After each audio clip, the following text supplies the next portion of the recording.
It is 80 degrees and sunny on a Saturday morning in College Park, Maryland. Welcome to CQ Stadium, home to the Maryland Terrapins. And today it's home to its first ever NFL practice as the Baltimore Ravens are in town, continuing year one of the Jesse Minter era. Alongside the Hall of Famer, Rod Woodson, I'm Kyle Yeoman. So glad you're with us. Rod, an exciting time. It's a new era, and this is just practice number 4 in training camp, and we get to see an electrifying atmosphere for the first time. Yeah, I mean, Jesse's coming in the 30th year for the Ravens. Jesse's coming in for the first-year coach, going into a new environment here in the University of Maryland, and it's so fun to see the excitement the players have with Jesse and the coaching staff, to how fast they're moving, how much fun they're having, and it's going to be fun to see how it works out this season. And it's been a high-energy first 3 practices out in Owings Mills at the Under Armour Performance Center, but now you get the fan element a little more. There's usually 2,000, 3,000 out there in between the trees at the practice facility. Not the case today. This is the first time in the 75-year history of this venue that they've hosted an NFL practice, and these fans are ready to show out. Yeah, anytime you do it the first time, they're coming out. It's an old college stadium. You get the feel of old school football in a new school environment. And it's going to be fun to see how the players interact with the fans. They're so close. They got an autograph session after this. It's going to be fun to watch, because when you do those type of inter-squad practices in a new environment, they normally practice a lot faster than they normally do. I could even see Jesse Minter. He was being interviewed by Evan Washburn down on the sideline. A little glimmer in his eye when the crowd started to light up once he did grace the video boards here at CQ Stadium. But what are you looking for on the field in these types of practices? Because it's not just about the atmosphere and the fans. There's some work to be done. Yeah, I just want to see inside of the practice themselves, the players being seamless from position to position and from station to station. And from, whatever the coaches, however they segmented their practices, that their transition from each station is going to be seamless. And if they can do that, that's a positive thing that they can keep seeing on a week in, week out basis. And then you're trying to work your way all the way through to that first preseason game and kind of getting everybody ready. But you want to make sure you do it in the right manner. Yeah, when you talk about Jesse Minter in his first year as the head coach, it's a lot about communication. It's a new system. It's a new coaching staff, a lot of new around this Ravens organization. But with that being said, you don't have time to waste in these install practices, because you have to get better now, because the home opener right around the corner in the preseason with the Eagles coming up in just 2 weeks. Yeah, you only get 3 preseason games anymore, and normally the starters don't play a whole bunch in the first game. So these practices mean a lot, and I think they understand that. You want to see it's a new system, offensive, defensively, special teams. So you're trying to get a feel for how you want to call games, what's good for Lamar, what's not good for Lamar, what's good for the defense, what's not good for the defense, how the special team is unfolding. And it's so as you're working your way through these early practices, you're kind of gearing up to start to put pads on. And that's what you want. You want to start seeing everything trending in the right manner. Of course, he has a defensive background, was the defensive coordinator with the Chargers last year, but he has already been outspoken in saying he wants to provide an umbrella over the entirety of the organization and how they practice, how they play, the effort and the intensity that they play with on a day-to-day basis. That's what he's trying to establish. Have you seen early elements of that even in week 1 of training camp? I mean, the one thing that Jesse knows, he knows the culture here, because he's been here as a coach, right? He was on the staff with John Harbaugh. So he understands what that culture is, especially defensively, offensively. He understands the culture here in Baltimore, and he knows he needs to move that in the right manner. I really believe that Jesse is one of those coaches that he listens. He's going to listen to all his coaches. He's going to listen to his players. I think every player is engaged. What I've been told is Lamar has been very engaged with him through text messaging and whatnot, which is a good thing for, I think, everybody that's a Raven fan, because when Lamar plays his best football, this team is really, really good. That's usually the key. If you can keep 8 upright and healthy and keep him happy, you're going to win some football games because of the talent level. And there's talent around him that a first-year head coach normally doesn't have the opportunity to lead. You talked about 8 coaches have led their team to a Super Bowl previously. When their first-year head coaches have led their team to a Super Bowl in year number 1. Yeah. Jesse Minter has every opportunity to do that because of the talent on paper. It's not a normal coaching turnover. He has some tools to work with. He does. And, I mean, when you start looking at the Baltimore Ravens, you look at the AFC North in general, there's 3 new coaches. Yeah. Right, so everybody's in flux outside of Cincy. They got the same coach. But the main talent for the Baltimore Ravens is the core. And that's talking about Lamar, Andrews, Stanley, defensively, Agent Zero, Marlon Humphreys, Malachi Starks, Hamilton. Those are the core. And if we can get on a healthy basis Matty BK to come back on a consistent basis and he's healthy, he is a difference maker. He's a generational player, I believe.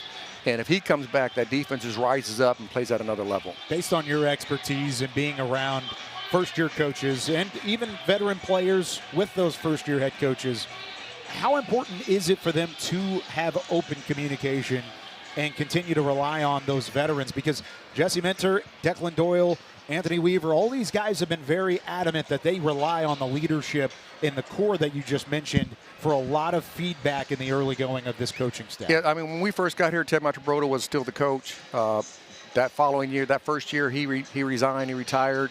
Brian Billick comes in. So that transition in that first year, and what does he want and what is his vision for the players, which they've been going through since OTAs, from OTA 1, OTA 2, from training, from minicamp. So they kind of understand what Jesse wants from them. And you've seen it. I saw it yesterday. I saw the speed of everybody finishing the plays, offensively, defensively, special teams. And all he's asking is, like, when you're out here, I need you to give me 100% effort. And if you can do that, we become a better football team in the long haul.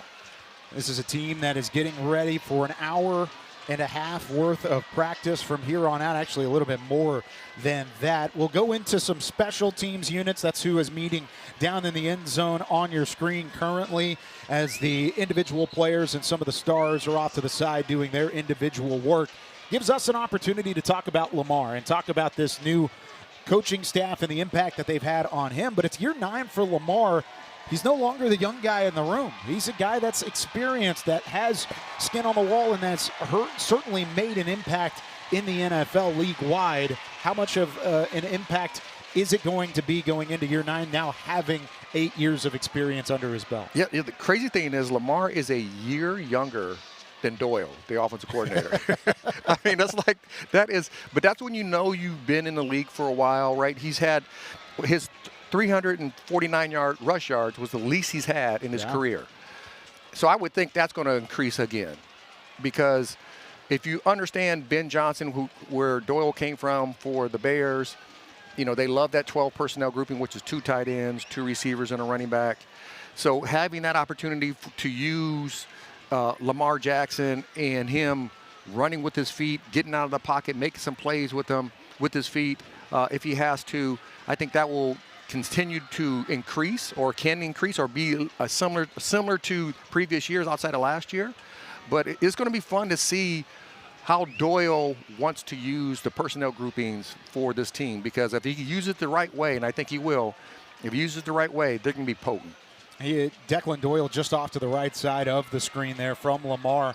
They've continuously had conversation, continued to talk back and forth. And, of course, he spent some time last year. He was the offensive coordinator with the Chicago Bears and got to work with Caleb Williams. But Lamar Jackson is just a different animal when it comes to his dual threat ability. Caleb Williams could use it. Declan Doyle's excited to use what Lamar Jackson has. Lamar Jackson, over the last 3 years, has become a really efficient passer, especially a deep ball passer. His previous years, he was a little inconsistent with the deep balls, but the last 3 years, I've seen an increase of his ball going up a little bit more in the air, giving his offensive receivers an opportunity to kind of adjust to the ball himself, and he's made big-time throws consistently throughout these last 3 years.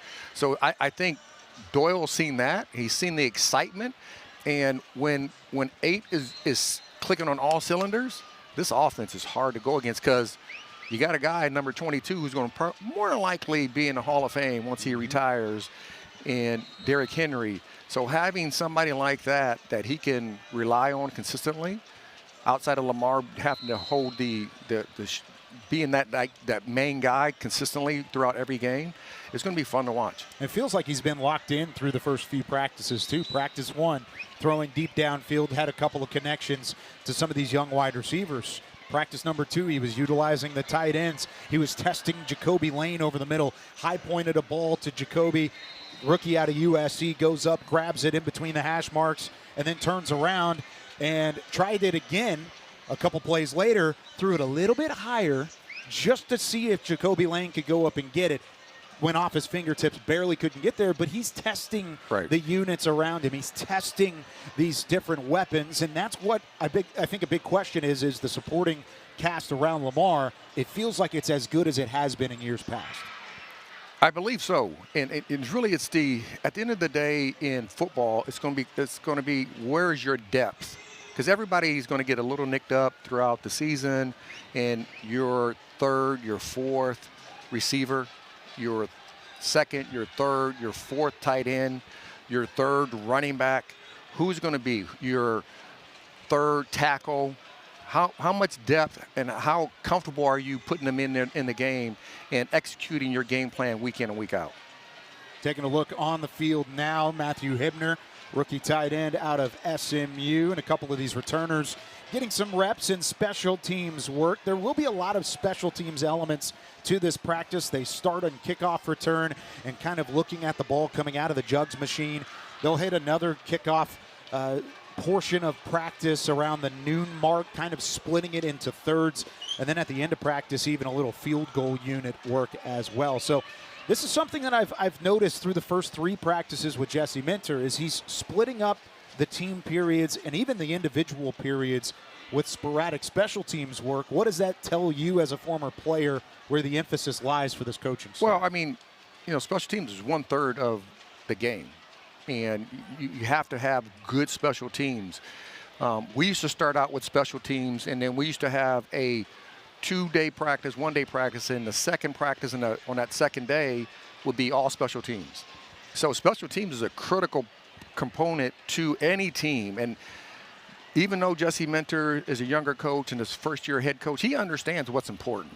And he's putting emphasis of what he knows that, hey, listen, at the end of the day, you can get a block punt, you can get a return, punt return or kickoff return for a touchdown. And your opportunity to win a football game is going to increase.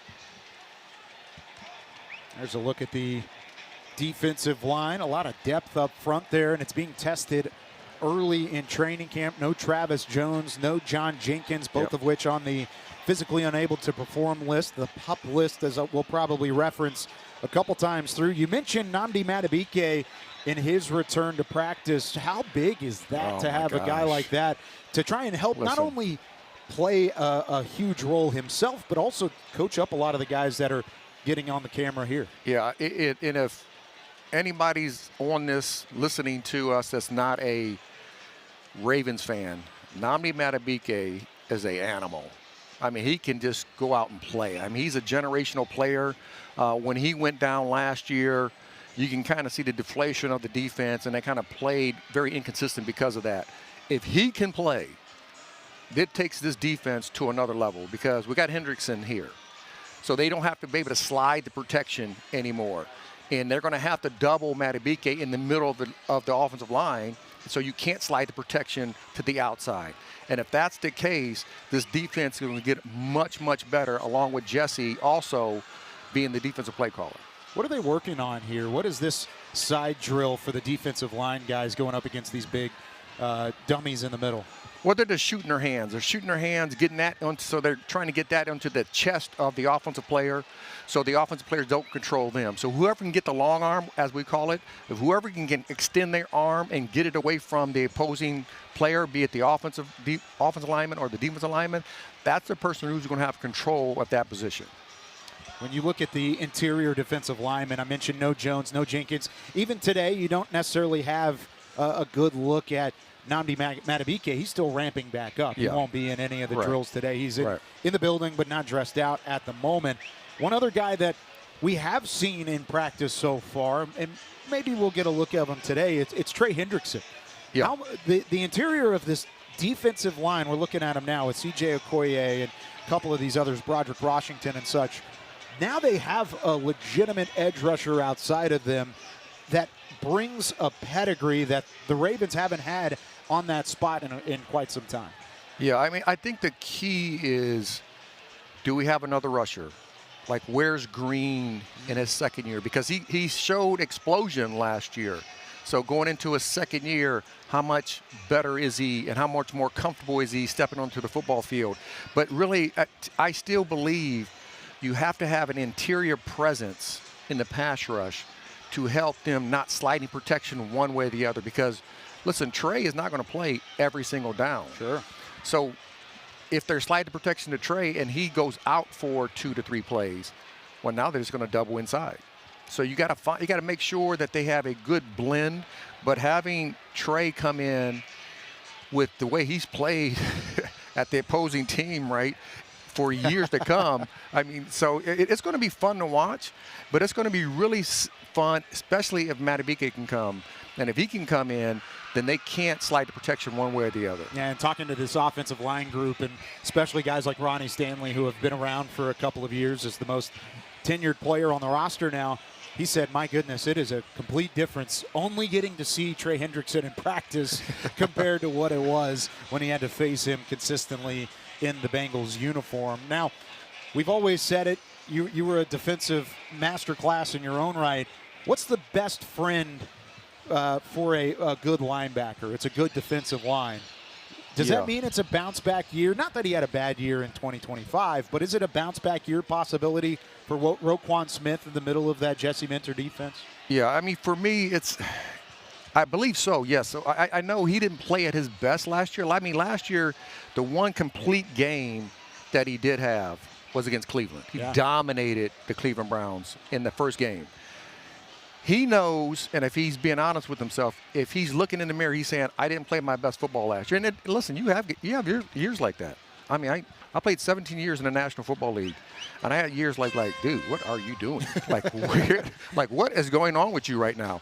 And so having that conversation, which was the honest conversation, if he can have his defensive line, because the defensive line sets the front, he's going to go off the front no matter if he has to go to the front side or the back side. And then your secondary, if they can get a pass rush, it helps the secondary, right? The rush helps the pass coverage helps the rush. But if Agent Zero can play like he did against the Cleveland Browns consistently throughout this year, like he did 2 years ago, this is a better football team again. And then if you get Madubuike back, oh my goodness, this defense is playing, they're balling out. And then the second year, going to the secondary with Malachi Starks, you could start seeing growing and understanding what he can and cannot do in the National Football League, along with one of the best safeties in Kyle Hamilton. And just to bring a little perspective into it, when you look at Roquan and what he did last year, 130 tackles. He had 5 tackles for loss, did not register a sack, but he did have a fumble recovered. He still made a Pro Bowl. He was coming off of 3 straight years of being a first-team All-Pro, and even without having the same level of success, the same accolades, he still provided a steady force in 15 games. He's a leader. And that's one thing you can rely on, is since he did flash in that Cleveland game, you know it's still there. Yeah. He did flash at different points throughout the year. You know it's still there. It's just a matter of fact of putting some guys around him, and I think that's what this front office has done throughout the year. Yeah, absolutely. So the one thing I don't want to say, I don't want to diminish what he didn't do last year. To me, what is Ray Lewis. I'm not going to compare him to Ray, but he is Ray today. So he is the leader. So if anybody's going to have a conversation with his teammates on the sideline or in the middle of the game in a timeout, it's going to be Agent Zero. Rowe's going to be that person who stands up and says, hey, let's get our tail up. Let's quit feeling sorry for ourselves. Let's start playing the best football we can have. And that's what you need. You need leaders on the defense. You need them at every position. But Rowe is the main one for this football team who can unite the football team. When they go to the middle of the field before each game, Rowe's the one who's speaking. He's normally the one that's going to talk to the team. So he's a very important piece to the puzzle for them to play at their best football, even though he didn't play at his complete best. But we know it's still there, and he's going to be that guy. And when he turns that switch to play at his best, and when I saw him yesterday for the first time this year, I'm like, okay, that looks like the road that I know. Chiseled. You can see everything is down. He's focused in.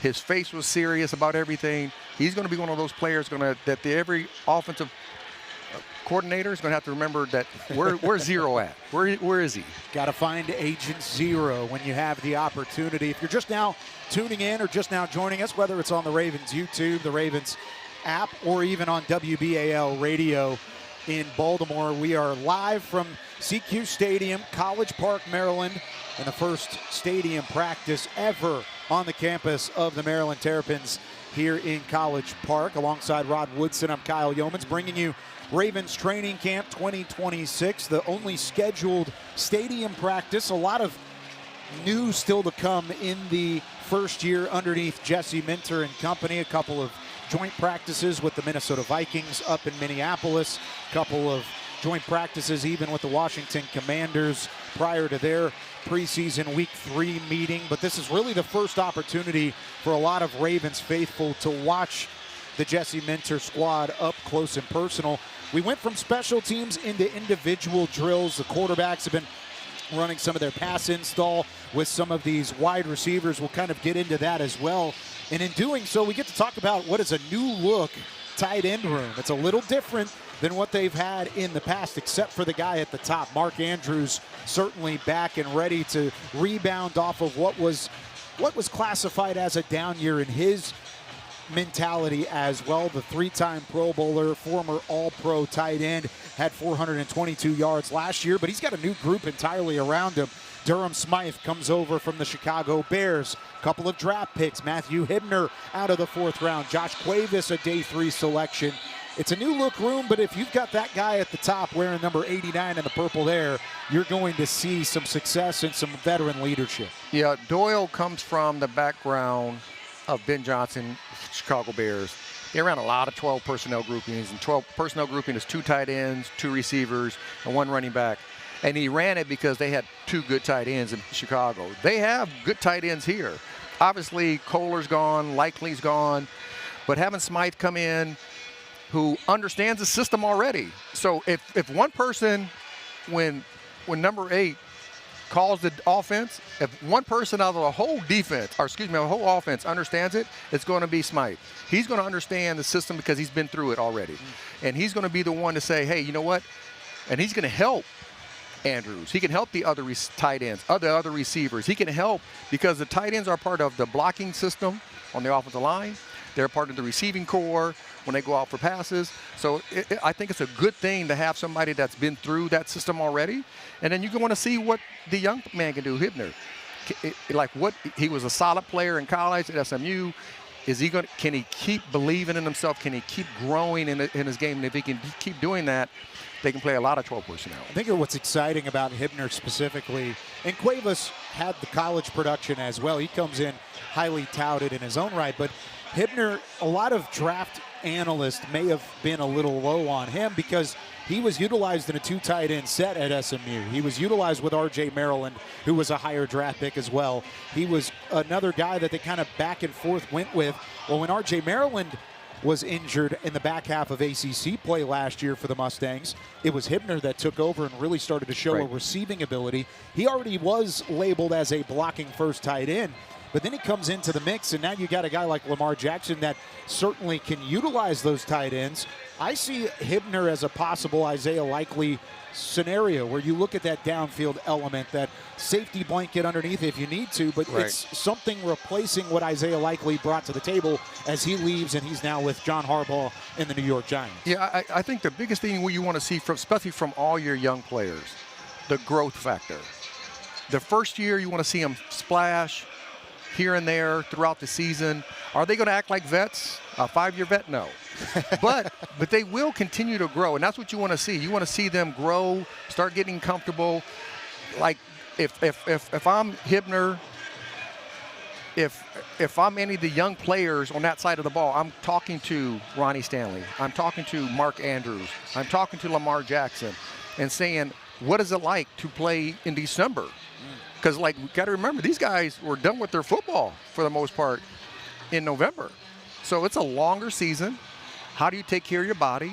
what should I do? What shouldn't I do? And I think if they can do that at each position, especially the young players, this football team is going to be a solid team come in November, because the first part of the season, you want to win your games, but you really start playing playoff football late in the season in the National Football League. And if you can play your best football late in the year, that's when you get into the postseason, and that's when you're playing hot football and going into the playoffs. That's when those teams start going to the Super Bowl. And I think one thing that's exciting about what Declan Doyle has been doing early on is, one, the way that he uses these tight ends. He uses them in blocking scenarios, but he wants all-around tight ends. He wants guys that are going to go downfield. Yeah. Wants guys that are going to stick in there and put their nose in the thick of the line of scrimmage.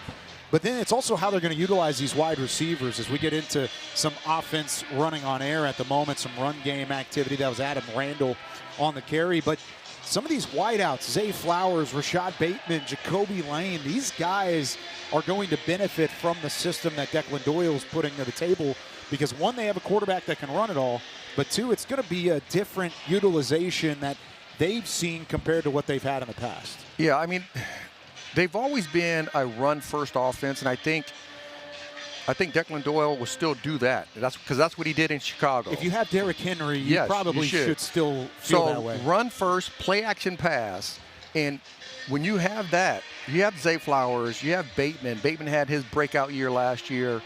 If Lane can be that guy, 6'4", can get down the field, great vertical, kind of reminds me of a younger, little shorter Randy Moss that can go get it. If you can find players like that can make plays for you, those are the type of guys you're saying, yes, they should benefit from the run game, from the tight ends blocking, from Henry and Lamar just going out there and doing the things they normally do and doing it well.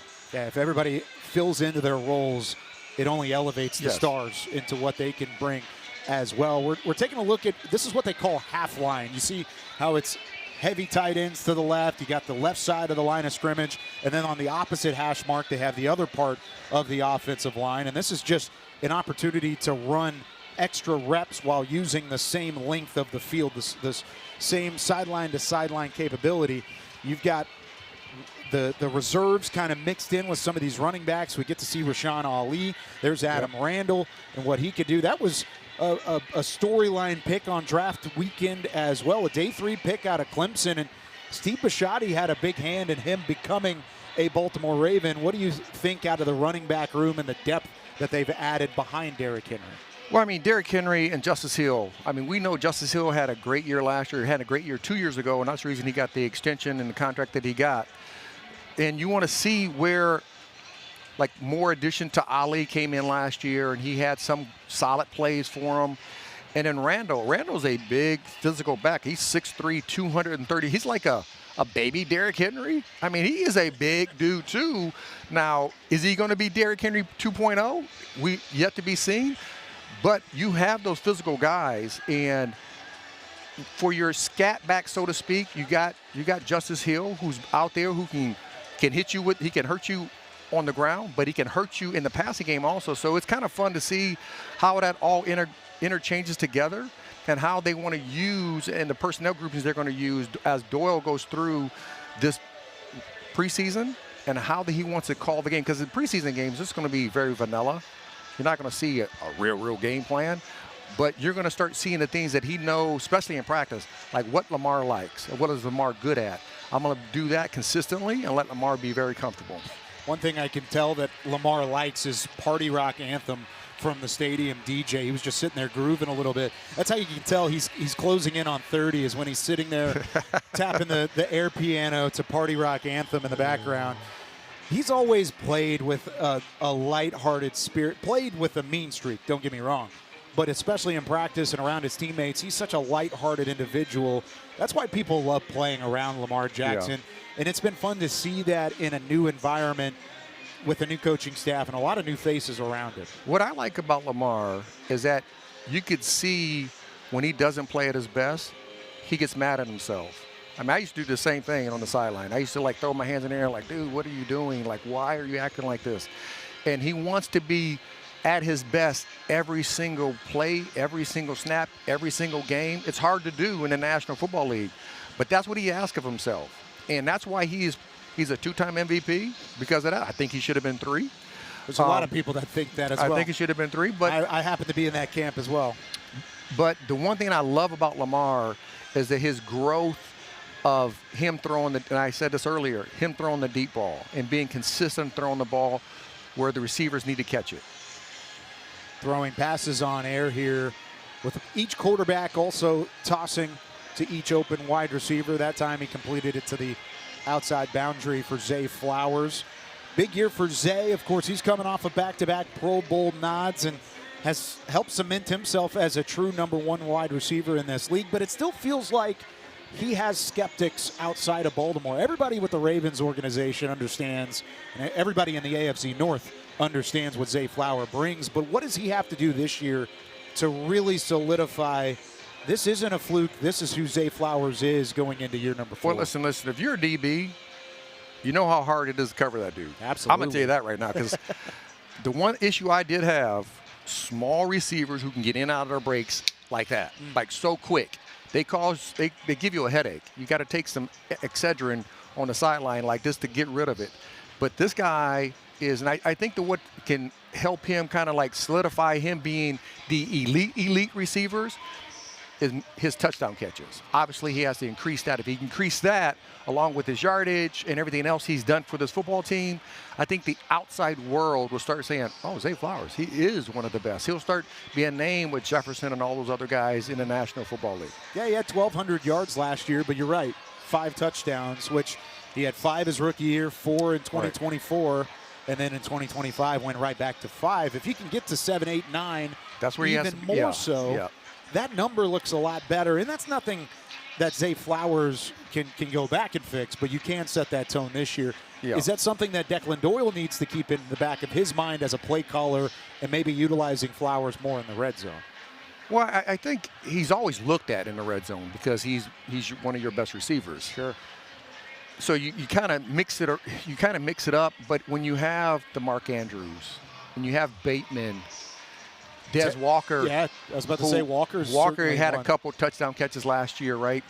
So when you have guys like that, the one thing I will say for Lamar doesn't get locked in to one guy in the red zone. So that does help him as a quarterback. But I think when he has the opportunity to make those catches, those critical catches in the sideline or on the back end of the end zone, that he makes those catches and he can get into the end zone, yes. Does it increase his number? Yes. Does it make him a more prominent player to the masses, not just here in Baltimore or not to all Raven fans because they know how good he is, but to everybody in the NFL football world? They'll say, that's Zay Flowers? That dude's a real deal. He's the Hall of Famer, Rod Woodson. I'm Kyle Yeomans here from College Park, Maryland, site of the Ravens 2026 stadium practice. We're going to step aside for the first time. Team drills are coming up very, very soon. Stick with us here from College Park. You're listening to the 2026 Ravens stadium practice.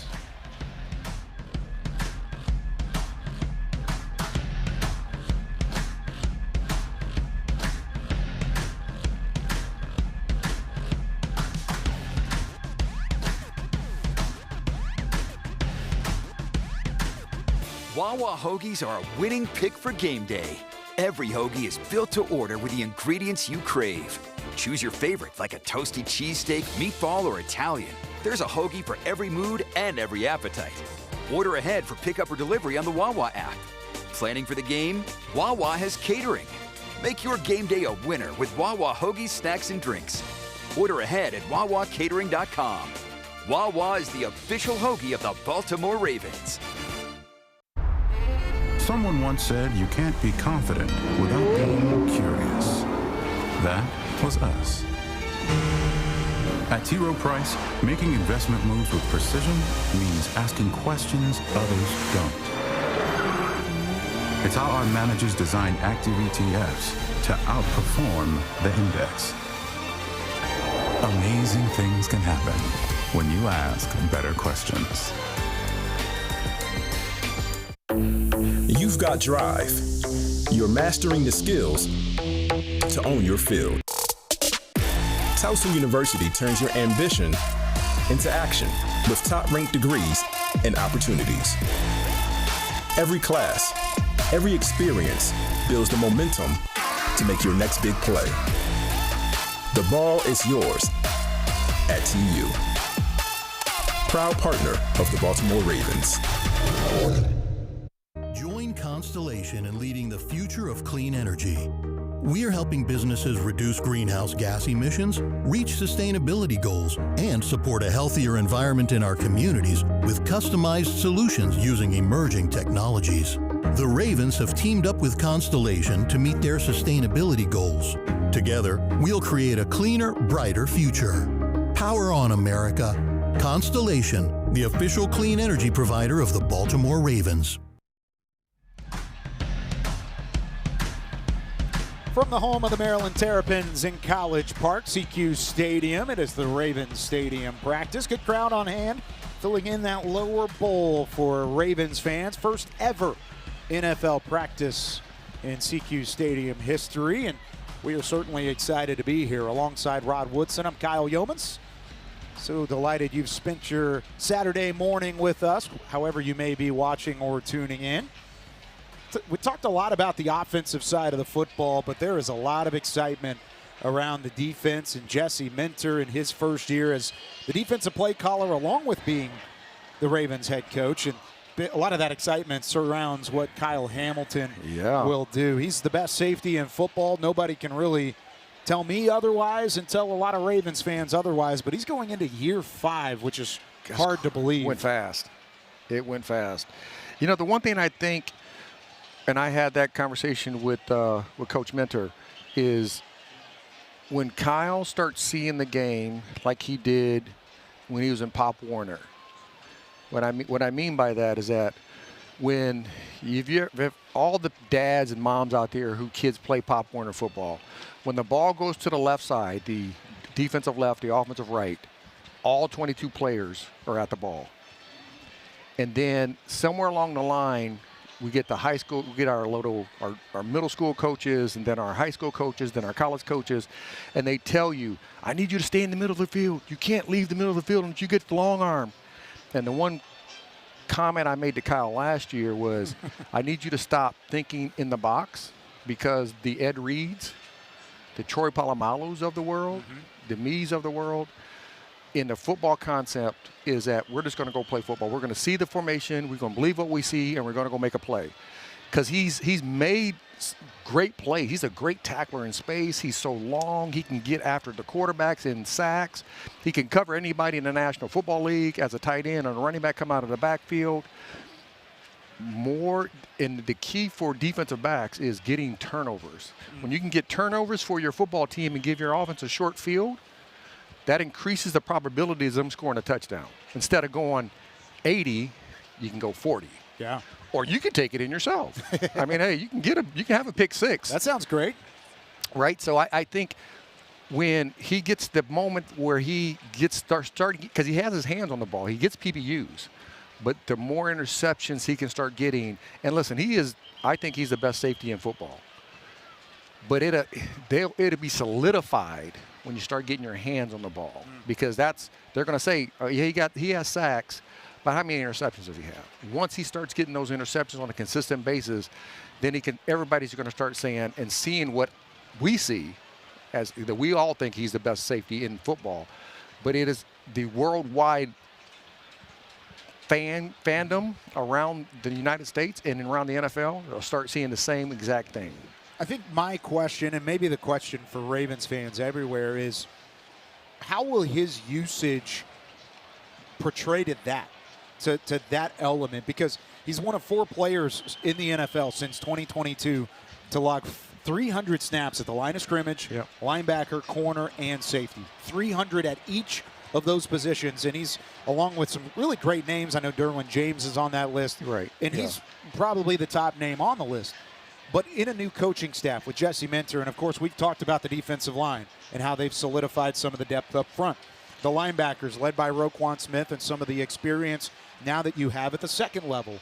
Can that bode well to seeing Kyle Hamilton relate to being a safety and being a secondary defensive back compared to maybe playing at the line of scrimmage and on the linebacker role? Yeah, I don't overly complicate the game like that when it says he's a linebacker, because he's not a linebacker. Yeah, you're right. So listen, when he plays the nickel, so the nickel is the Sam backer in football. In the football sense of seeing things, the nickel takes the place of the Sam backer. The Sam backer normally is your best rusher. He goes to become an edge rusher on the 11 personnel grouping. So yes, so he did go in there. But then if that's the case, I played a lot of linebacker because I played nickel for quite a long time in my career. So I don't think he was a linebacker, but I do think they put him closer to the line of scrimmage because he can blitz. I mean, he's long. Absolutely. And he has it takes me 2 steps to get to one of his. I mean, that's how he closes in on the quarterback so fast. And he can cover from there. So he can cover the tight ends, he can cover the running backs coming out of the backfield. So I think he's going to be used in a lot of different manners. And I think Malachi Starks, I think he's better. I think he's more comfortable. I can't say he's better. I think he's more comfortable being away from the football because he can go from sideline to sideline. And Kyle can do the same thing. Kyle can, if he's in the middle of the field, he can get from sideline to sideline very easily. But you use his unique skill set at the more being up the line of scrimmage because he can blitz. He can cover. He's a great tackler in space. He can throw a receiver off. He can take the tight end and still hold the end line of scrimmage. So I think Jesse sees that like James was for the Chargers. But he's a little different than James. I think he's longer. He's faster. I think he covers more ground than James does. So it'd be interesting to see how it keeps going. And as we get into some team drills down on the field, we actually have a member down on the field. It's Evan Washburn who has a special guest.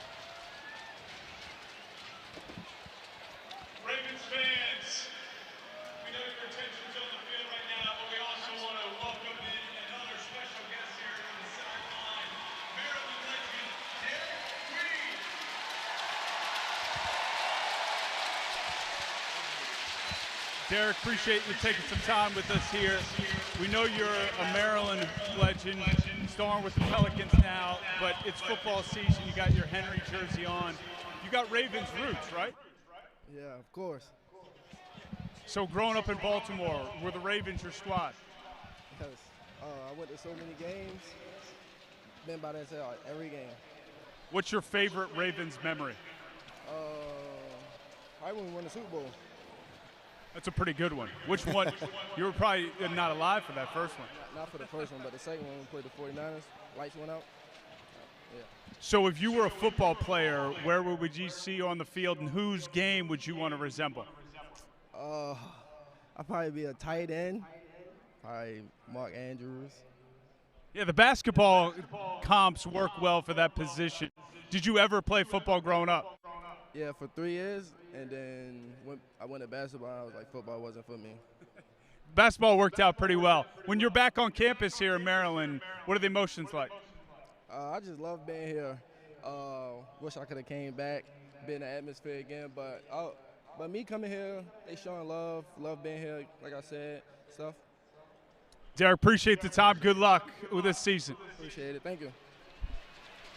How about that? Derek Queen, Baltimore-bred talent, lottery pick in the 2025 draft. He was drafted by the Hawks and then immediately traded to the Pelicans and then ended up as an NBA All-Rookie second-team honoree in his first year. He was the Big Ten Freshman of the Year, one of the best players in the Big Ten for the Terrapins just across the way at the Xfinity Center, and certainly a huge Ravens fan as well. Good to have him back. Good to have Evan Washburn back on the sideline as well. We will get to work with Evan quite a bit over these next couple of weeks as the NFL preseason nears. We get another look here at the team drills of practice. There's Rasheen Ali, the Marshall product, going into year number 3 in the NFL.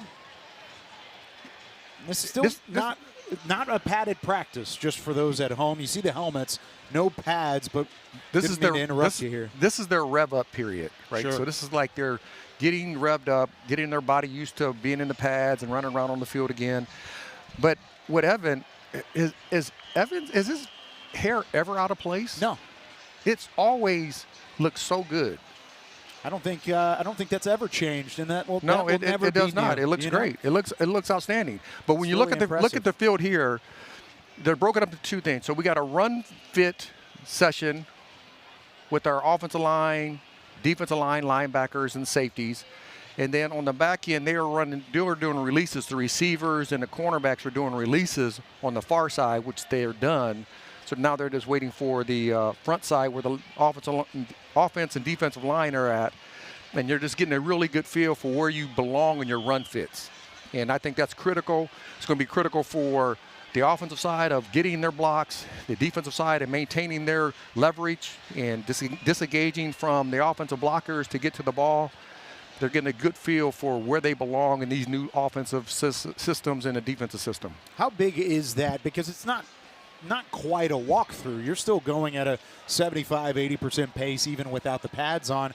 And you're taught to not live tackle, obviously. That's been a big debate around the league as of the last couple of days. But what's kind of the intensity that you want to run this drill with? I mean, you want to go as fast as you can.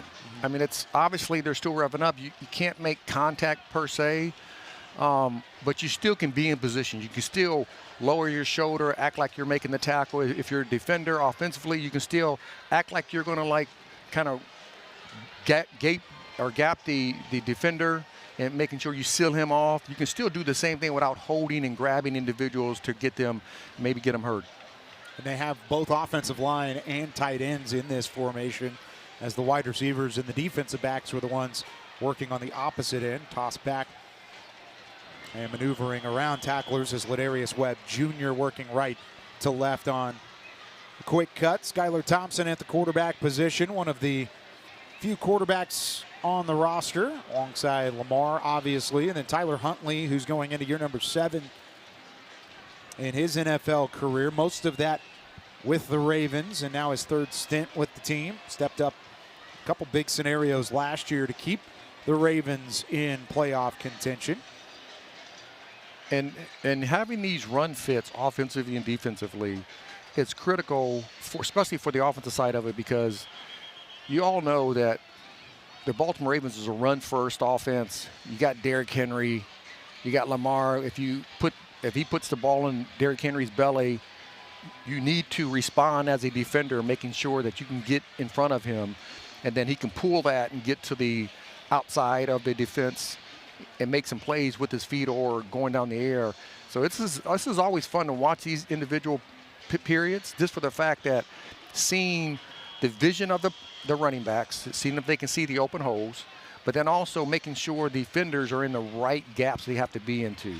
And a quick correction on my end, that's Elijah Tautoliver, not Ladarius Webb, obviously, the corner. But Tautoliver, the depth running back from Michigan State, trying to make his way onto the roster. I'm sure we'll see plenty of him as we get into preseason action. Who are some of the guys, Rod, that you're excited to see when it comes to preseason action? A lot of these back-end depth chart guys that are trying to make a roster either as a rookie or a young up-and-comer in the NFL. Well, I mean, obviously, I think Vega he's one of those guys that you just want to see where he fits, how he fits. Like, you know, what is he good at? Yeah. You know, I didn't watch him a whole bunch in college, so I'm trying to see, is he a run-blocking guard? Is he a better pass-blocking guard? You know, does he have that? I know he has that dog in him. I know that. But I want to see where he fits and how what is he best at. So I think seeing him, I would love to see where Lane Jacoby's going to be, and like how can he influence or enhance this pass game for the Ravens. But I also want to see Bateman.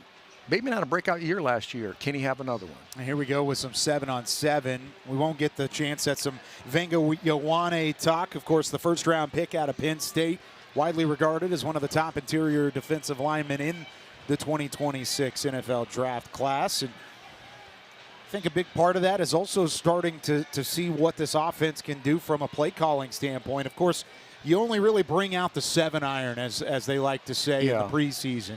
you're not necessarily pulling from the entire bag of clubs. You're pulling the 7-iron, and you're going to keep hitting it until you get it right. And I never understood why they call it 7-on-7 because it's not 7-on-7. No, you're right. It's a little bit different than that. But you'll get to see right, the play. it's 7-on-6. But we call it 7-on-7 for some reason in the national. We've always did that. I mean, we did it in high school. We did it in Pop Warner. But then you get going back to the play calling element of it. Declan Doyle, his first year as a play caller.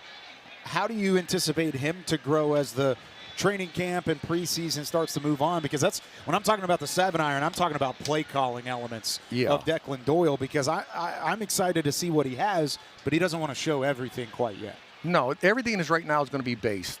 What your base offense, getting in and out of the huddle, getting a good feel for what your players can do. And I think for Doyle, because he didn't call plays in Chicago, so this is going to be the first time, even for himself, is to say, hey, how do I like to call the game?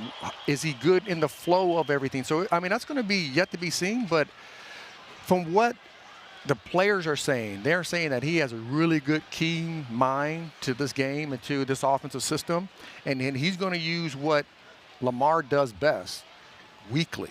And if he can do that, man, they're going to be fun to watch. That was a nice pass breakup by Malachi Starks and Nate Wiggins. Starks got his hand on it first.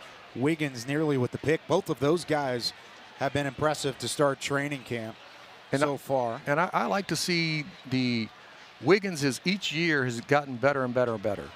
And I like to see that breakout year where Wiggins becomes the shutdown corner for the Baltimore Ravens. Listen, I got a lot of respect for Humphries and everything he has done and what he is still doing, Humphrey, for what he's doing for this team. But I want to see two Wiggins step up where he says, I want to cover the best receivers for anybody we play against consistently. Nice completion between Lamar to Zay Flowers over the middle. Probably would have been first down yardage. And Zay continues to play all the way to the end zone. Now the second team guys up. Tyler Huntley completes that one over the middle to Xavier Guillory. Get to see Chidobe Awuzie, a couple of others on this secondary that are going to fight for some starting opportunity. You mentioned Marlon Humphrey and a couple of these others. I like Chandler Rivers, what we've seen from the Duke rookie, 5th-round pick. Thought maybe that was a little low for him. I had him in the 3rd round, but you see what he's done so far in training camp, and that's been exciting. TJ Tampa's had a good start to camp, both of which in the defensive formation at the moment as Huntley steps back, throws over the middle, complete to Josh Cuevas, the tight end on the right hash mark for what would have been about a gain of 17 or 18 in a real live game. Last year, Awuzie played extremely well for the Ravens. I mean, he makes a lot of great plays. Covering guys and tackling the football coming up in the run game. And we just want to see that being added to this year. You could see that in the contract. A 1-year deal last year, $2.5 million this year. 1-year deal, $5 million for Awuzie to be back. And seeing Cheeto back in the building certainly has people excited around the defensive staff. Completion out to the wide right in the flat to Adam Randall. It was Huntley at the quarterback position. He gets touched up quickly in the secondary. Yeah, I'm really excited to see Randall run when they put the pads on. Just being the size that he is, 6'3", 230 pounds, 20 pounds, like just going out there consistently. And if he's Derrick Henry 2.0, man, that's going to be fun to watch. 6'3", 230, like you said, Myrtle Beach, South Carolina native. Belt tie snap for Huntley, looking over the middle, just out of reach for Jacoby Lane. Good coverage again on the back end. Lane had a bit of opening. Kayvon Wallace was lurking over the top and nearly had a chance at the football as well. Jacoby Lane, man, he has made some impressive plays so far through training camp and certainly has the social media world buzzing, the fantasy football world buzzing as such, as he could possibly step in and challenge for that 3rd wide receiver spot on the roster. A rookie 3rd-round pick out of USC. Onto the 3rd string. Skylar Thompson outside. There's the completion to Tout Oliver, rookie out of Michigan State. Yeah, the one thing that you want to see is just every quarterback that's in there being efficient. Finding their reads, understanding what the defense is doing, throwing the ball where the open receiver's at. And if they can keep being as efficient inside of this system and comfortable inside of the system, that's what coaches want to see. Still in that 9-on-7 type feel, or really it's a little bit different than that. It's more 7-on-7, true 7-on-7 now. As Thompson steps back to throw, looks over the middle, off the hands and incomplete. Chris Moore was the dump off wide receiver right at the markers. That was slated for a hypothetical second down. And that was right at the chains. If he holds on, it's first down yardage. And letting the ball just go through his hands. It's got to concentrate, put the thumbs together, be the fundamentals of football, see the ball come through, catch it, then turn up the field. Moore, a veteran in this league, has been back and forth with the Ravens. He's had a pretty good start to camp as well. Thompson still at quarterback. They try it again. Same play, different result. This time he does exactly as you coached him, Rod. And he makes the grab right at the first down marker. Chris Moore. And the biggest thing you want to see in this rev-up period for the Ravens offense defensively is just the execution on offense, understanding where you belong on the defense, whatever the defense is called, that you have your leverage. You get guys at pre-snap communication, post-snap, after the ball is snapped, you post-snap communication, and everybody is covered up down the field. Short yardage on third down with Thompson back to throw. Covered all the way through. That was Chandler Rivers. Just talked about him over the top of Octavian Smith Jr., breaking that play up and knocking it to the ground. That's what we've seen from Chandler Rivers. He has been blanketing receivers in coverage through practice, and he does it here in Maryland as well. Yeah, I mean, listen, he's 5'9", 185 pounds, but it was another guy, Darius Washington, who was about the same size as him last year for the Ravens, who just played lights out football. So a lot of people say, oh, these smaller guys aren't suited for the National Football League, but I'm like, when you have a small guy who plays big, those are the guys you cannot let go. It's just like one of those, and I can't say that that's where he's at, but I'm just saying, when you have guys who can, they don't see themselves where their normal height, but they just play at a higher level. And that's what you want to see consistently from your players. Starters back on the field. Andrews, Bateman, Zay Flowers, Jacoby Lane in the formation as pass catchers, and then it's Justice Hill as the running back. Lamar Jackson back to throw. Dumps off underneath to Flowers. Shimmies out of what could have been a tackler over the top, and Nate Wiggins finally touches him up after what is a gain of about 11. Yeah, now we're starting to see the starters out there going against each other, and this is great competition. I mean, you like playing against your guys, right? And so, because when you get into the locker room, you still talk noise to each other a little bit. We saw a lot of that yesterday. That was one of my practice points from the Friday practice. Was there was a lot of chirping and a lot of competition period, especially in the red zone. To see the coaches getting in on the conversation and the players going back and forth, it was fun competition as Andrews provides some separation against Roquan Smith and makes the grab about a gain of 9.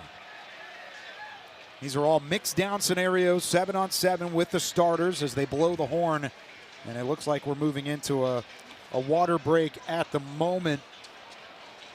What have you liked so far about the pace of this practice and the energy that the fans have provided? I think that's what the pace of the practice. In and out of the huddle, getting in and out, making the calls. Everybody's flying to the ball. Everybody's trying to make plays. You see the excitement when one side does extremely well over the other. So that competition from the offense and defense, you like seeing it. Some of the fans just taking it in. A beautiful day. A little cloud coverage now. Started with no clouds, and now we've got a little bit of coverage. There's Derek Queen, the New Orleans Pelicans star. Of course, back on campus here at the University of Maryland here in College Park. About to go back into some special teams drills for the next 10 minutes or so, and then it gets back into what they call dealer's choice, which I'm interested to see what that means. I haven't seen that quite yet. And it'll be a dealer's choice in what the coaching staff wants to see moving forward. Yeah, that'd be interesting to see. I've never heard of it like that. I mean, I'm thinking they get to call what they want to call. Right? Right. They get to call what they want to call. It's a fun way to put it, though. It's a little more creative from Jesse It Minter's is, it is a staff. creative wording on that one. It'd be fun to see if if it's going to be short yardage, if they want to go no huddle, if it's because normally when you segment the practice, it could be first and second down, all third downs, so you can segment it in different ways.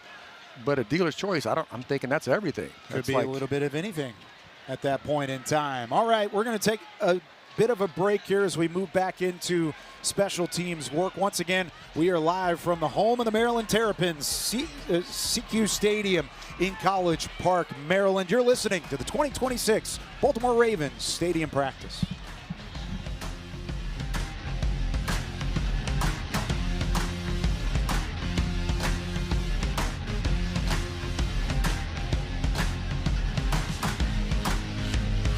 Wawa Hoagies make game day delicious with the fresh ingredients you crave. Choose your favorite, then order ahead for pickup or delivery on the Wawa app. Did you know that Wawa has catering? Plan ahead for your group at wawacatering.com. Wawa's the official hoagie of the Baltimore Ravens. Eaten? Beaten by the tigers. You might not be good at seeing your future, but with SeatGeek, you'll see what you see before you buy. We'll see. Gabriel Milan. Voilà. Si, go, go, go. La la la la la la la. Miam miam bodo. Hey, top, top, top. La la la la.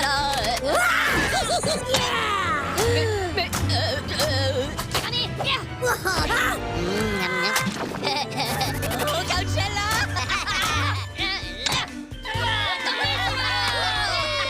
Crunches, squeeze the joy, and see Minions and Monsters only in theaters. Rated PG. There are a lot of myths out there about how the Maryland lottery works. Playing the lottery responsibly means knowing what's true and what's not. The facts are, all games have similar odds. You should never try to recover losses by taking more risks. And you shouldn't play the lottery when you're feeling stressed.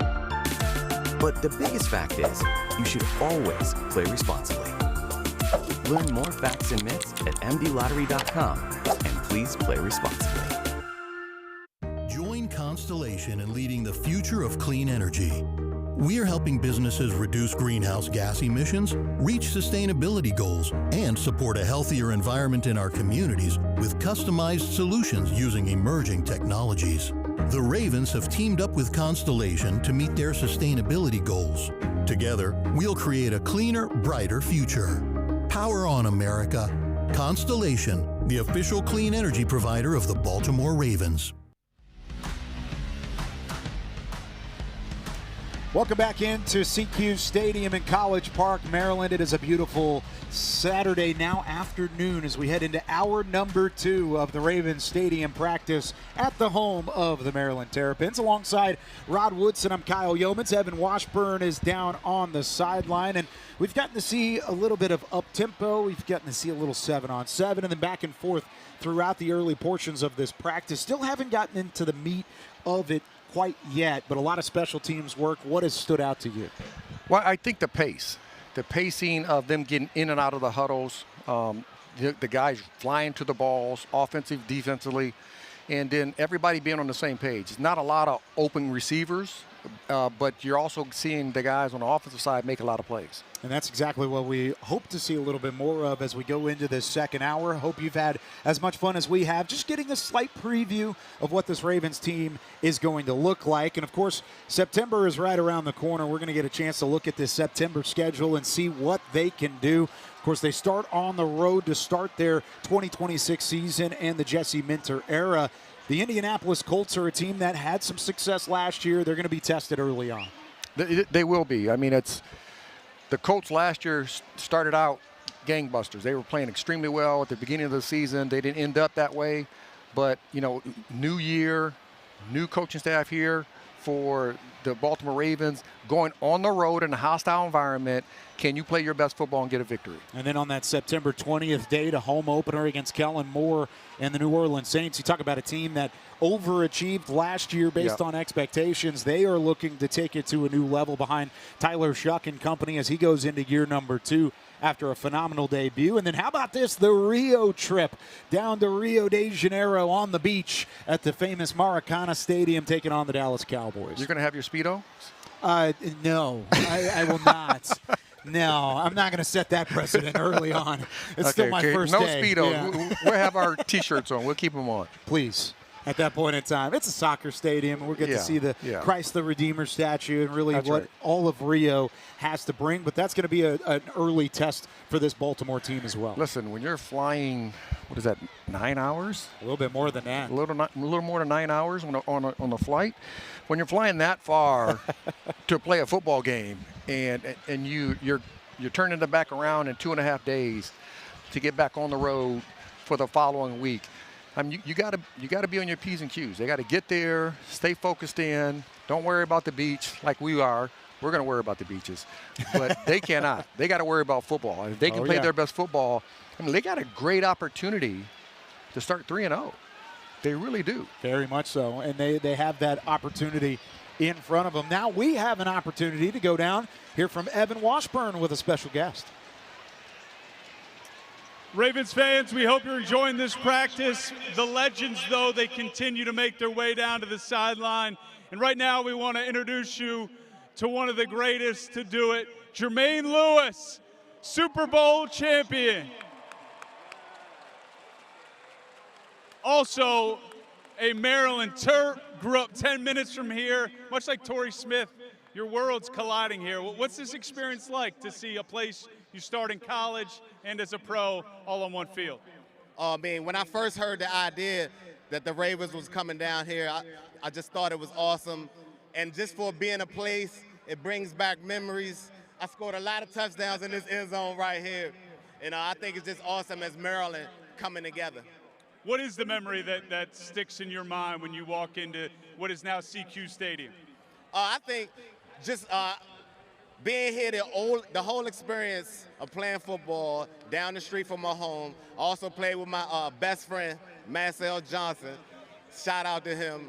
And that was just my main memory. I got to play D1 football with my best friend and come and perform. When you watch the Ravens play now, a little bit removed from your playing days, what stands out to you in terms of the style that this organization has continued to grow since you and your guys built it in 2000? First, I think it's the #1 franchise. They treat the players greatly, especially us oldest players, and word like that travels around the league. When it comes to your memories as a Raven, does anything ever supplant that kickoff return in a Super Bowl? I mean, that would be one of my highs, but I like the Jets game that same season. But just when you hit the top of the pinnacle, that's just the best. That's your goal as a kid, and when you accomplish it, you feel special. Last one for you. What stands out when you watch a practice like this and you're looking at the skill position guys and just where that position has grown since you were playing? So I deal with a lot of receivers right now at the high school level, and I just think the footwork is immaculate. They've been starting at an earlier age as far as catching passes, one-hand catches, and the feet at the top of the route, and just 7-on-7. It's just reps. It might not be real football, but it's reps at the game. You look like you could still give us a few snaps. I can do a little bit, but the sniper's watching for my hamstrings. Love it. Let's give a round of applause for Jermaine Lewis, everybody. Thank you, man. How about that? Jermaine Lewis, what an incredible player he was. And he was a draft steal. He was a 5th-round pick in the NFL draft, a 1st-round pick in the expansion draft. And, I mean, that was straight out of Maryland, too. That dude could fly. Oh, yeah. Oh, I mean, and they were talking about this kick return in the Super Bowl. We're like, you know, because we gave up a touchdown on the kick return, and then they kicked it back to us. And soon as Jermaine got a step on the kick return, the kickoff team, we were like, oh, he's gone. He is gone. You're not going to catch that guy. No doubt. And, of course, he was a Super Bowl champ, like you said, 1st-team All-Pro as a returner, a couple-time Pro Bowler as well. Good to have him down on the sideline. But while we talk about draft steals, let's take a look at the draft class for Jesse Minter in year #1 as the head coach with the Baltimore Ravens. You take a look at what he did on draft weekend, and this franchise did on draft weekend. We talked about Venga Ioane and the first-round pick, but haven't had a chance to talk about Zion Young quite yet, and the big presence, and I put an emphasis on the word he is a big presence that he's going to bring to the defensive line. He's bigger than I thought he was. Like, when I seen him jog out on the field yesterday, I'm like, that's a big dude. Like, that dude, he's like every bit of 6'6", 6'5", somewhere in that area. I mean, he's a lot bigger than I thought. I thought he was about 6'3"-ish or so, but, I mean, that guy is just has that motor. And the one thing we all know, the one thing you can't have enough of in today's game is enough pass rushers. Guys who can get it on the edge, can make the opposing quarterbacks feel the pressure. Because the one thing that we like to say when I was here in Baltimore is the pressure is going to bust a pipe. Keep pressuring him, keep pressuring him, keep pressuring him. He's going to have to get rid of the football a little bit sooner than he wants to, and that's when the DBs and the linebackers can start getting interceptions. Here we are into team drills as Jackson goes under center. Lamar winding up, throwing near side, intercepted. That's the first pick of the week for Lamar Jackson, and it's Keon Martin. I mentioned yesterday in my notebook that Martin just continues to find his way to the football. He does it here. There is a penalty marker down. We won't get a referee mic or anything to talk about what it could be, but that was an interception, pretty true all the way through for Martin. Yeah, Keon Martin, he had that knack last year of finding the football. So he's one of those guys that does the things the right way, getting in the right positions. They go right back under center. They put a man in motion. It's Elijah Surratt, one of those rookies we just saw on the screen out of Indiana. Throw over the middle, caught by Rashad Bateman, past the first down markers as he reels it in on the left hash mark. Gotta love to see what Bateman's done in training camp. He looks quick, he looks thin, and he's been able to use those hands quite a bit. Reached out and snagged that one. Yeah, like I said, last year he had a breakout year, and I think if he can repeat that with Zay Flowers and Mark Andrews playing the way they normally play, this is going to be a potent offense, along with Derrick Henry. Rotating in with some new weapons, but it's still Lamar Jackson under center. Danny Pinter taking the center snaps at the moment. Turn and a give to Ali. And he maneuvers left. Good push up front from the offensive line. Kind of tough to tell in the trenches at the moment because of no pads. Yeah, I mean, it's hard to.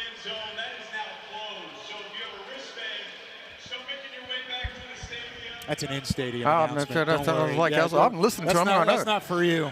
I know Evan has a that sounds like Evan. Voice, it's like he froze me. He has a great voice.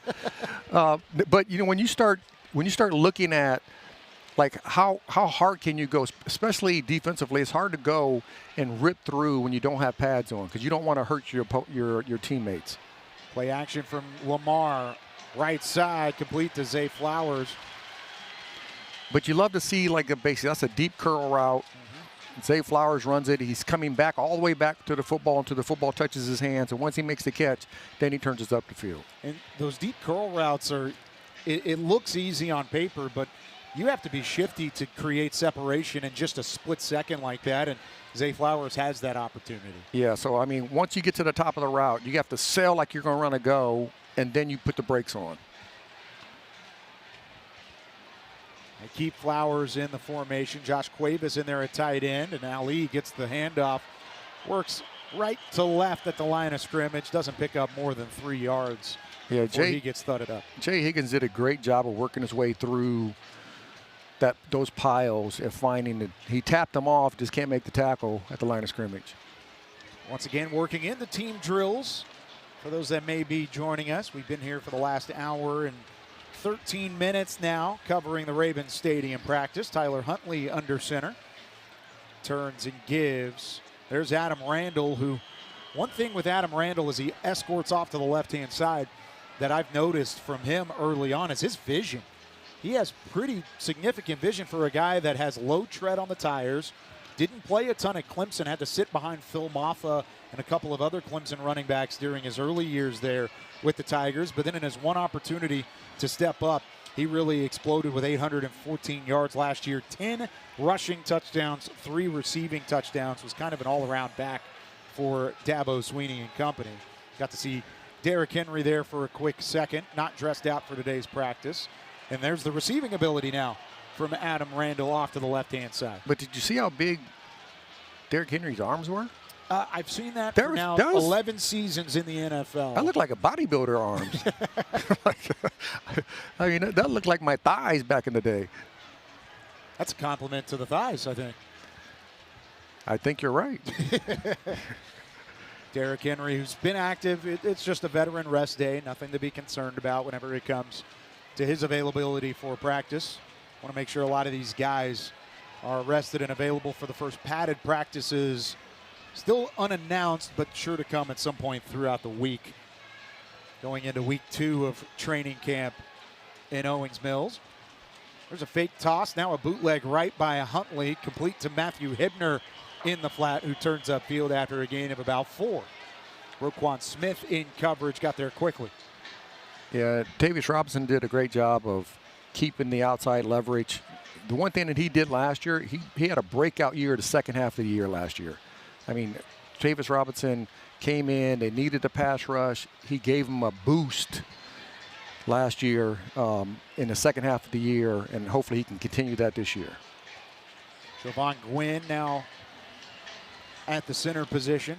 Second and or third string offensive line blocking for Tyler Huntley, who works to his right, completes it to another tight end. This time it's Ty Pezza who's there for the grab. Just outside the numbers at the 30-yard line, a pickup of about 4. Yeah, from Brown University. I think that's a hard school to get into. Yes, it is. I was never given that acceptance letter. Yeah, I wouldn't have been either. First full team period that we've seen, and we're going to see a lot of the youth of this Ravens squad, a lot of the reserve action today. We've seen some Lamar, some of the starters, as Huntley navigates through traffic. Back to Pezza as he completes it at the 35-yard line, up the alley in between the numbers and the hash mark. And then it looks like they'll reset the downs back toward the 32-yard line. Pezza, part of a new look tight end room that we talked about early in the first hour. Outside of Mark Andrews, it is plenty of new faces. Durham Smythe working in, Matthew Hibner, Josh Cuevas, and then Pezza himself. All of which having their first year in a Ravens uniform. Yeah, the good thing about this period is that you're going to have some zone blocking, you got some dual blocking from the offense, and defensively, you just got to figure out what you're going to do and how you're going to fit inside of each defense that's being called by Jesse Minter. And play caller on the defensive side with some experience, and then a play caller on the offensive side calling the plays for the first time as the offensive coordinator, though he did have the title of OC in Chicago last year, Declan Doyle. All right, so now Jesse Minter bringing the squad together and talking things through. Of course, the defense is in the white jerseys, the offense in the purple jerseys, outside of the quarterbacks that are wearing the all-black customary uniform that we've gotten used to seeing in training camp and in practice. This is where we'll go into, this is where we're going to get into really the youth of this squad. This is a young guys period. That's literally what it's called. When we talk to Jesse Minter and this coaching staff, they want to showcase the youth. This is first year, second year guys, both starters and non-starters that we're going to see, and show them what they can do all together. Well, the hardest thing to do, I think, in the National Football League as a coaching staff today is to find your depth. Like, who is going to be our guys? I think we have a pretty good idea for the most part who's going to be the starters on offense and defense, but where's our depth going to come from? And it's going to come from the young guys. So you need to see them more in practice, going against each other, and seeing how they can do it consistently throughout the practices early in the season before they get to the preseason games. And this is a move the ball period, so we will get a true down and distance as the first group starts at the 30-yard line, moving from left to right. Tyler Huntley with a bit of a play action. Throw to a screen underneath for Rashawn Ali. He's at the 35-40, behind a blocker, never got touched up until about the 42-yard line. Yeah, a great way to start this offensive period is that the ball's going backwards, though. I don't know, was there a flag there? I didn't see a flag up. Oh, it was. It was far side. False start. Yeah, false start. Or illegal motion. Once again, we do not have a ref mic, for those that may be wondering. But that was a good play call to start the game off with a little slip screen. Good wall of blockers up front. They all did their job. Without pads, it's tough for a lot of these defenders to get off of their blocks, but able to do so there. Back under center, Huntley now from the 25-yard line over the middle. It's complete to Ali. He makes a man miss at the 30, and then he's touched at the 32-yard line by Keon Martin. Gain of 7 on the play. Yeah, and really what you want to see from the defense is that they're getting to their position. If it's not man-to-man, you're getting to your drops, and then you're breaking on the ball as fast as possible, making sure you keep your leverage on the ball as you come to make the tackle. Brings up 2nd down and 8. Remember, there was a penalty on the first down side, a pre-snap penalty that kept it at 1st down. 2 tight ends in the formation. Excuse me, just 1 tight end. It's Hibner at the top. As Huntley looks right, completes this one underneath. That's Tez Walker. Wrapped up by Jay Higgins and a gain of 4. Yeah, and what you want to see from Huntley is that whoever's open guy, give it to him. Let him go make a play for him and try to make a guy miss. Gotta like what Tez Walker showed in flashes last year. Really a nice 3rd down, late down scenario, red zone option for Lamar Jackson and company. Fighting for that 3rd receiver spot on the roster. 3rd down, and what they'll mark is 3. Young guys drill. They go to the ground. It's Adam Randall. Randall touched at the line to gain. We'll see where they mark it. They're going to give him a 1st down. They gave him the 1st down, even though he was touched a yard short. You thought the first touch counted? Well, it should. I mean, as a defender, yes. Yeah. You got to get the guy down. Said like a true Hall of Fame defensive back right there. Not giving any sort of love to the offensive guys. Well, I mean, Jesse's a defensive guy, too, so Jesse's going to probably side a little bit more with the defense as these drills go on. You got to keep the drill going, though. You got to get a couple extra reps in, right? Oh, absolutely. They moved the ball for a reason. Jacoby Lane is in the formation now, but they go to the ground again with Randall. That time he had more yardage prior to the first touch. C.J. Okoye gets a hand in there. I'm really excited to see how Randall plays when we put the pads on. I am. I think if he's what I think he's going to be in the National Football League, that's going to be a good addition to that running back field. Could be really fun in the preseason. That's the Absolutely. First real opportunity through camp, through practices. Because you're not going to play Derrick Henry a whole bunch. You're not going to play Lamar a whole bunch. Justice Hill maybe sporadically. Maybe. Right back to the ground. This time it's Tal Tolliver. Rookie out of Michigan State gets up to midfield. And it's another 3rd down and short incoming. Yeah, I enjoyed Todd Tolliver when I watched him at Michigan State. I know he came from another college before that, but just seeing his growth throughout his college career and what he might be able to do. I'm a guy that's 6 foot, 205 pounds. I think he can catch the football, come out of the backfield. It'd be like to see what's going to happen with him in the preseason. One guy that I've been impressed with in training camp so far, down at the bottom of the defensive formation at the line of scrimmage, is Ethan Burke, the 6'6" outside linebacker out of Texas.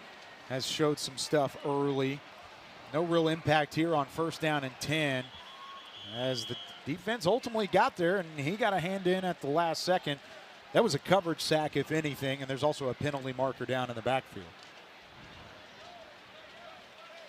Good coverage in the secondary. Martin, Tampa, just a couple of the guys that were back for the Ravens defensively. Yeah, this unfortunate. We just don't know what the penalty was. It's a 5-yard penalty, and it moves them back to the minus 47-yard line. Opposite side of the 50 from where they started this fresh set of downs. 2nd down and 15. Zion Young gets in behind the line of scrimmage. And that's explosion. He really didn't get touched, and this is without pads on. Yeah, I mean, but that first step, getting to the ball, first of all, stay off the quarterback in college, right? But you got to block the edge. On the offensive line, you have to block the edge. I know when it's a blitz situation, you do block inside out on the offensive line, but you have to make sure that you're blocking the guy that's coming right in front of you. Was that just an assignment bluff there That from Jared Lichtenheim? I can't answer the question because I don't know the blocking system. I don't know if it was, if it was a duel or if it was, if they were fanning the protection. Now a completion out to the left, quickly stacked up by Jay Higgins on the boundary. Longer beam there as well. The pass was complete to McMillan. So a couple of good plays early on, mostly the defense doing their job. A would-be sack by Zion Young, and I would have felt really bad for Tyler Huntley going up against Zion Young there, 6'6", 260-plus pounds, barreling down untouched. That would be a tough one. That would be a tough one. That would be. But the one thing that with Huntley and Lamar, they could put their foot in the ground and try to get out of that pocket. Sure. So now it's Skylar Thompson as they reset the football back at the 30-yard line. Two receivers in the formation, I formation in the backfield, and it's back to Ali. And a penalty marker down. Jesse Minter pumping his fist from the far side. Remember, he's calling the defense. Declan Doyle calling the offense. Oh, it's a defensive penalty. That's a defense penalty. Maybe it was a frustration fist pump. Maybe they're all sides. In the neutral zone. That's one thing that the preseason is full of, penalty markers. This is move the ball. So, I mean, they're scripted to have so many plays. So, at the end of the day, even though Jesse loves his defense, right, he still has to get some first downs in there. Jacoby Lane out wide to the right.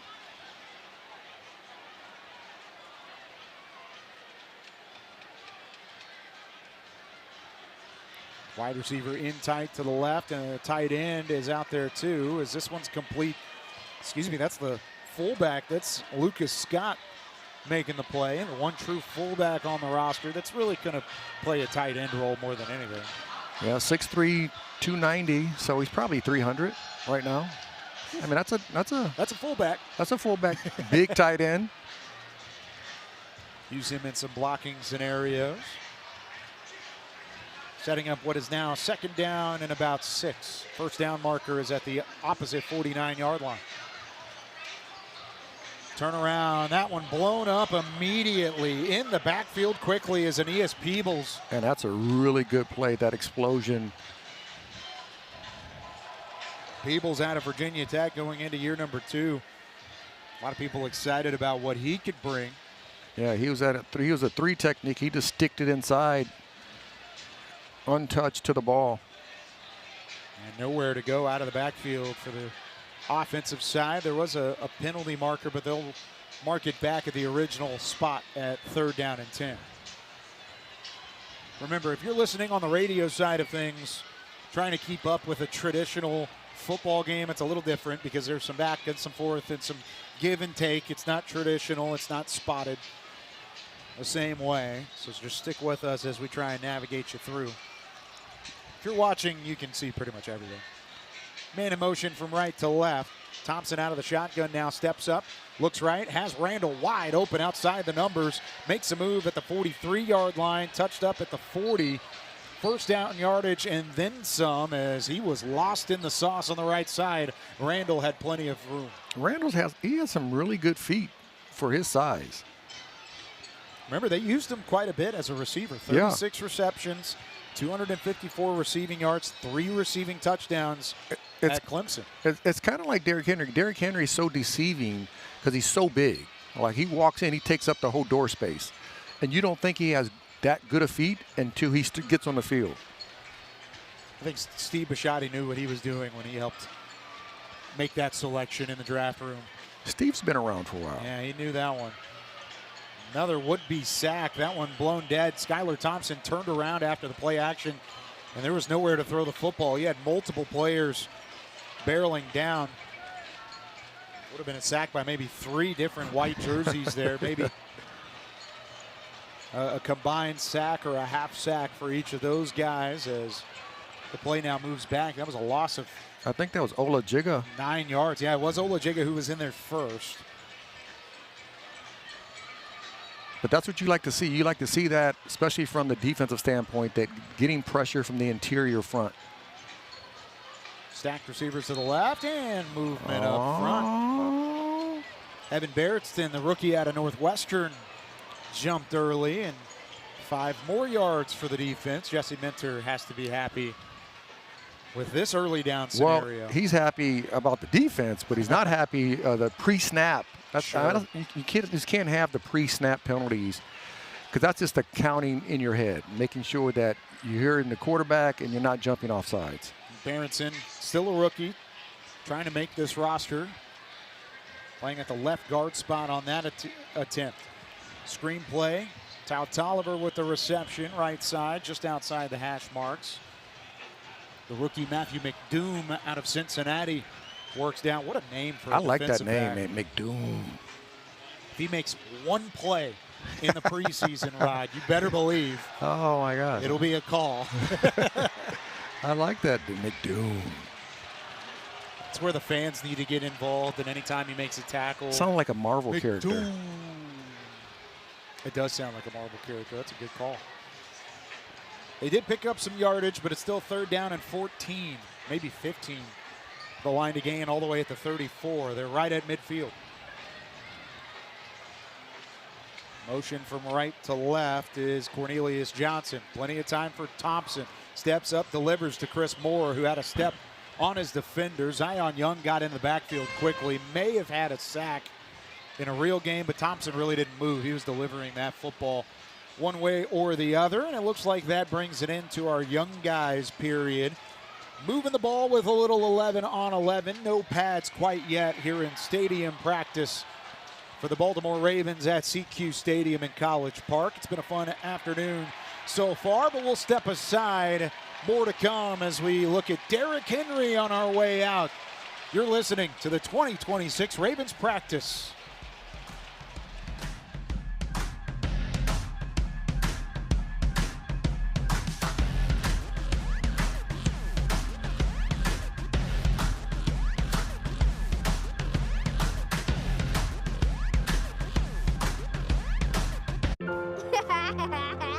His laugh was infectious, and everyone fell in love with him.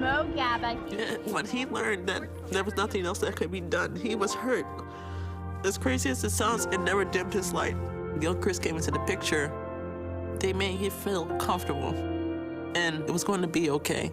And they were there to help him in more ways I could ever have imagined. He still continued to laugh and smile until the morning that he passed. I cannot thank Gilchrist enough. Join Constellation in leading the future of clean energy. We are helping businesses reduce greenhouse gas emissions, reach sustainability goals, and support a healthier environment in our communities with customized solutions using emerging technologies. The Ravens have teamed up with Constellation to meet their sustainability goals. Together, we'll create a cleaner, brighter future. Power on, America. Constellation, the official clean energy provider of the Baltimore Ravens. Gabriel, Milan. Voilà. Si, go, go, go. La la la la la la la. Miam miam, bono. Hey, nope, nope, nope. La la la la.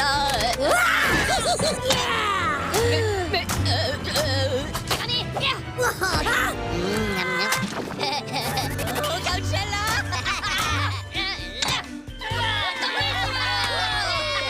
Frenchies, squeeze the joy and see Minions and Monsters only in theaters. Rated PG. Wawa hoagies are a winning pick for game day. Every hoagie is built to order with the ingredients you crave. Choose your favorite, like a toasty cheesesteak, meatball, or Italian. There's a hoagie for every mood and every appetite. Order ahead for pickup or delivery on the Wawa app. Planning for the game? Wawa has catering. Make your game day a winner with Wawa hoagies, snacks, and drinks. Order ahead at wawacatering.com. Wawa is the official hoagie of the Baltimore Ravens. There's a great look at the lower bowl filled in for Baltimore Ravens stadium practice here from CQ Stadium on the campus of the University of Maryland. Alongside Rod Woodson, I'm Kyle Yeomans. This is a talon drill, as they're calling it, because they want to attack the ball and they want to hold on to the ball. And I like what we're seeing here just in these individual drills, Rod. What do you think Yeah. What are those things that they're throwing? Are those So look like sandbags? bean bags or something, right? So, sort of throwing it. So it's like hands, players moving in front of them. They got to concentrate on catching the ball. Then they're trying to get the ball punched out. And it's interesting that they use the frame talon, and because everybody's clawing at the ball, right? When everybody's trying to get to the football as a defender, defensively, and then they have to make sure that the ball doesn't hit them in the face. Hold on. We got to watch Derrick Henry. Watch him. Bottom of the screen, no jersey. Look how hard he's throwing hard, too. He is not holding back. I mean, he's look at him. He's throwing 2 at a time. Like, he's enjoying it, too. He's watch the coaches throw. They're not throwing that hard, but he's throwing hard as he can. He's trying to get a half smile on. He's trying to bruise the backside of the arm here. What? He took a little off that one. Yeah, the coaches on the opposite side are just kind of tossing him, just kind of making sure it gets in their eyesight. Derrick Henry's trying to force a fumble from 5 feet away. Like, he just knocked the ball out. The bean bag hit the ball. I wonder if anybody there had to say, "Hey, Derrick, tone it down a little bit." No, I don't think they're going to say anything. Yeah, that's probably a good idea. That's fair. That's good stuff. I love that. That's the type of wackiness you'll get at different times through camp because it serves a purpose. It certainly does. The attack the ball and holding on to it through flying hands and arms and feet and whatever can happen on a football field. And then I like Derrick trying to get in the fold here. I mean, just think of the word talent. Everybody's clawing after the football. Everybody's trying to get to the ball. He's still having fun. Veteran off day for Derrick Henry, Trey Hendrickson, and a couple others on the roster. Man, I wish I had those veteran off days. You've got them all now. You saved them for the back end of your career. Yeah. Well, now it's a lot easier to say I'm off. There's Lamar. Helmet's off at the moment. I'm interested to see just how much we'll see him for the remainder of practice. A couple other scheduled team drills, but mostly, as we mentioned earlier, it's going to be featuring the young guys as we go back into 11 on 11. This is very similar to the move the ball we saw earlier. Tyler Huntley in the shotgun with Ali to the right. Time to throw. This one tipped at the line of scrimmage. It looked like Okoye maybe got a hand on it. And that's what you want. You want your defensive line, if they cannot get back to the quarterback, to get their hands in the air, to get tips and overthrows. And if you get tips and overthrows, you got to get those. Tips and overthrows, got to get those. A defender's favorite rhyme. That it is. Mark Andrews looking on. 2nd down and 10 after the incompletion. Okoye with the pass breakup. Under center, this play was blown up. Aeneas Peebles squeezed through the offensive line without really any problem. And there's no flag, there's no offsides, no nothing. He was there, and he almost took the handoff himself. Yeah, I mean, that explosion of getting off the ball into the gap, causing havoc. The quickest way to stop the run game is that the interior defensive line gets penetration. Seen plenty of that so far from Okoye and Peebles. Tavius Robinson's had a really nice camp. Haven't seen him today. He might be on our veteran rest schedule as well. Throw complete right side. There's Jacoby Lane. Just past the 1st down marker. That was put on the money from Tyler Huntley, but Lane had bukus of separation. Yeah, it's a nice speed out against Ladarius Webb. Maybe a little push-off. That looked like a veteran push-off, though. Yeah, they're not going to call that. They're not going to call it. Doesn't extend entirely. Gave him a little chicken wing. You got to learn that type of stuff, though, if you're going to have success in the league. Well, he has. How to get away with it. Ladarius has to learn how to grab underneath the shoulder pad. There's movement up front this time. Prior to the snap, everybody moving right. Looked like Huntley was prepared to bootleg left. They blow it dead, and they back it up 5 yards. Another pre-snap penalty, but that's something that's going to be talked about from the coaches to the players, that you have to. That's all concentration. They told you what the snap count was in the huddle. You came to the line of scrimmage. Within that little 10-second period, you forgot. And remember, it is just practice 4. This is still very early in training camp. Long way to go. Huntley looking left, complete. Ball pops free. It was complete initially to Guillory, but then Higgins punched it out. Yeah, Jay Higgins has made multiple plays in this practice so far. And there's another penalty marker down on the opposite side. That was another one on the offense. Yeah. So either way, the ball popped free. That's a double whammy for the offense. You don't want to put the ball on the turf, and then you don't want to have another penalty marker. But that's 2 penalties in a row on the offense. So that's another thing that's going to be talked about once they get to the meeting room. All the way back to the 49-yard line. Remember, the original line of scrimmage was at the 34. It was a play blown up and then a couple of back-to-back penalties. After the big completion to Jacoby Lane on the right side. Tal Tolliver, the running back, to the right side of Huntley. 2 receivers left, 1 to the right. Tight end is Cuevas to the left side of the line of scrimmage in tight. Out of the backfield, complete to Tal Tolliver. He turns up at the 40-yard line and is pushed out of bounds. Gain of about 6. And Jackson comes up to make the tackle on the flat. And they actually marked him out and down prior to stepping out of bounds. Remember, the true indication is just how good the contact is below the waist. It's like 2-hand touch back on the playground back in the day. No thudding up, no live hitting. Cannot thud up at him right now. Not right now. Not without the pads. No, you can't thud up without the pads. We used to, but right now we can't. This is a rev-up period. Yeah. Matthew Hibner targeted on the out route far side. He drops it outside the numbers, can't hold on. Longer beam in coverage. Yeah, no, so the thud up, yeah, you can thud up with the pads, but Sure. we used to thud up with the shells. Still doing the exact same thing, getting that body into the shoulder pad or into wherever your part of the body you're positioning. So you can still do the same, but just in this rev-up practice, there's no contact. Correct. You'll probably or see some minimal of that. contact. You'll see some of that as we get deeper into training camp.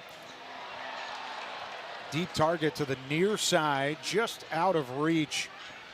Looking for Dayton Wade, the Ole Miss product. As he's out of play, couldn't reel it in. He actually made the grab, but he's about 3 or 4 steps into the white turf here at CQ Stadium. Here's a look at it for those watching online. Actually way outside the boundary. Now that would have been good in the CFL, but not in the NFL. Not quite. Not quite. Traditional huddle here. As now some more reserves getting some look. Joe Fagnano, rookie quarterback, tosses back into his left to Dante McMillan, who runs into a wall up front. Fagnano, an interesting thought process, a Big Ten product this past year. Of course, played in a very run-heavy system out of Iowa and had some success during his time out of college, but never really got the draft hype that he was hoping for and working out, or excuse me, Connecticut, not Iowa, out of UConn. Didn't really have the same draft hype that he thought coming out of UConn. Yeah, I mean, you know, most guys who are their star players in college, you come into the league, listen, you just want an opportunity. And it really doesn't matter, and I know sometimes your draft status does give you a better opportunity than those free agent guys that get picked up, but at least you're on a roster and you're having eyes on you. And you got to remember, your film, other teams will scout the other players who are going to get maybe released somewhere along the line when it has to happen.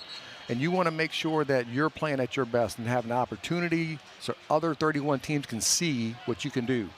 And if you can do that, let the chips fall where they may. And he did have the benefit of having a high-caliber wide receiver at UConn, played with Skylar Bell, and had a lot of success at the ranks with Bell, but really it was still an offense that wanted to be run first throughout. Transferred over from Maine initially, and he's trying to work his way into being the third quarterback on this roster. Has some stiff competition with Tyler Huntley and with Skylar Thompson ahead of him on the depth chart behind Lamar Jackson.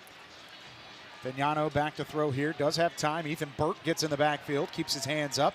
Completion to the left side for Dayton Wade. Picks up the initial yardage. That was lost the play prior thanks to a tackle for loss. Yeah, and what you like to see, especially when you start talking about your backup quarterbacks, is like how do they go through their progressions? How fast do they go through the progressions? How do they see the defense? And the ones who have that more confidence in what they see and letting the ball go a little sooner, those are the ones that coaches are going to say, yeah, we can work with that. He has Adam Randall to his right side now. Does have the fullback with Lucas Scott motioning from right to left as he settles in tight. Vignano, right side, overshoots Randall, had an open man. It was right at the marker, but the throw was on the back shoulder of Randall, who could not adjust in time, and it falls incomplete. Yeah, that's that time he wants to throw the ball to the outside shoulder instead of making Randall kind of stop his feet, turn around, and try to catch the ball on his backside shoulder. That's hard to do for a running back. Even as nimble, as you mentioned, Randall has been. It is, but it's still hard to like stop that weight and the momentum to get back around to get both hands on the ball. Now it's Tao Tolliver in the backfield. Couple stacked receivers to the top of the formation and more movement up front. I mean, that another offensive penalty is definitely going to be talked about. The pre-snap penalties cannot happen at all. Because you know the count. You know the count. It's said into the huddle. It's said in the huddle. You come to the line of scrimmage within a 6-second period, you're forgetting the snap count. You just can't have those pre-snap penalties. This has not been a common theme in practices so far. The 3 practices up at the Under Armour Performance Center. No, but being in this environment, it's a little different, Certainly. right? So you got more fans, you got the loudspeakers and everything. So it's more of a game situation for them. Vignano, that one tipped to the line of scrimmage. Free ball up in the middle, but it falls incomplete. Couple of defenders crashing down. Dominique DeLuca was closing in on it, nearly had a pick. And Walters was there also. Reed Williford had a hand on it at the line of scrimmage, and that sent the ball high in the air. The final play, the final snap of what is the team period for some of these young guys was near disaster for the offense. Yeah, now we get to go to Tyler Luke kicking some field goals and seeing how strong his leg is. He's had a good start to camp so far. He's only had 1 team drill worth of work, and that was in yesterday's practice, Friday morning in Owings Mills. And he went 3 for 3 and hit one from 56 yards out. Has looked very strong, and remember his long last year in a game was 52. Yeah, listen, he has a leg strength. Second year kicker out of Lucas, Texas and Arizona. He's going to keep getting comfortable kicking the ball in hostile environments and climate weather, playing in the AFC North. He was automatic from inside 40 last year, 21 for 21. But 1 for 4 from beyond 50 as his first one is up, and that'll work off to the left, it appears. May have hooked inside the upright. Kind of tough to tell, and we do not have an official underneath, but I thought that one was no good to the left. That one from just beyond the 40-yard mark, or right at the 40-yard mark. So his first missed kick of training camp gets another shot at it here on the left hash mark. And he'll try it again. This one also to the left. Like I would like to ask him, because most kickers like to have a ball somewhere. Is it on the left hash? Is it in the middle of the field? Is it the far hash? I'm curious of what he's really like. If he said, "This is my go-to spot," like what is his go-to spot? Like Sure. like every golfer has their go-to club. Yeah. Like I'm curious. When I've never asked him, I'm going to ask him, like, where's his go-to spot? Is it left hash, middle of the field, or right hash? And once again, I do want to clarify for those that are watching or listening at home, it is not a foregone conclusion that those were 2 missed kicks. It's hard to tell. they were like really right close. Over the and if it's left upright. If it's over the upright, it's good. It's good, yeah. And the first one was really, it was very close. And we do not have an official that tells us good or no good. And it's impossible to tell from the angles that we're looking at it at. And my glasses are terrible up here, so I can definitely not tell you.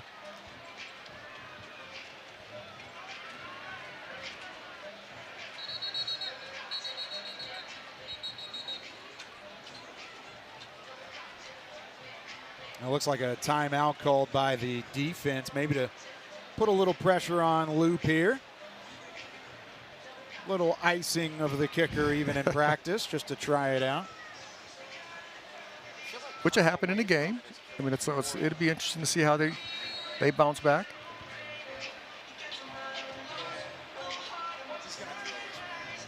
So here he is from 43 yards off that left hash mark. And maybe this is one of those things, Rod, to where the left hash mark is not his strong suit. Maybe they're testing that a little bit here in training camp. Good snap, good hold, plenty of distance, and that one is good. And it goes over the screening, too. That would have been good from well beyond 43. So a bit of a redemption shot there from Loop, and that's a good way to bring the huddle together here at CQ Stadium. All smiles. There's QB1 coming to give some love to Tyler Loop and company.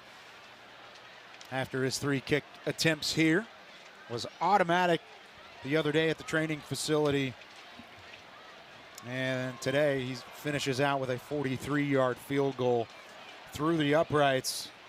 There is a best of the best, or be the best period still to come here from Jesse Minter as he fires up the guys. While we wait on that, let's take a look at the preseason schedule. If you've enjoyed an early look at the 2026 Baltimore Ravens here, you'll probably enjoy watching the preseason opener at home, M&T Bank Stadium, a nighttime kickoff, 7 o'clock Eastern time against the Philadelphia Eagles. Then the one road game of the preseason up in Minnesota, taking on the Vikings from US Bank Stadium. A couple of joint practices, 2 of which that'll prelude into week 2 of the preseason. And then they round it out against the Washington Commanders at M&T Bank Stadium here in a couple of weeks. I think we're going into the Be the Best, right?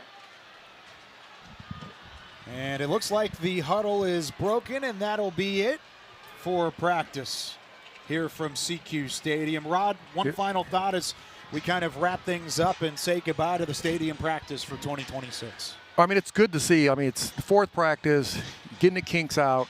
The coaches get to watch this practice with the players, critique the practice, tell the guys where they can improve themselves. And that's what you want. Each and every day to getting better. If you can keep getting better each and every day, little by little, by the end of that training camp and when the preseason starts, you're going to be a pretty good football team. Certainly so. 2 weeks from today, it is preseason football against the Philadelphia Eagles, week 1 of the 2026 NFL preseason. Be sure to join myself alongside Rod Woodson, Evan Washburn, down on the sideline. I'm Kyle Yeoman saying so long from College Park, Maryland. Hope you enjoy the 2026 Baltimore Ravens Stadium practice. We'll see you for preseason week 1 on August 15th.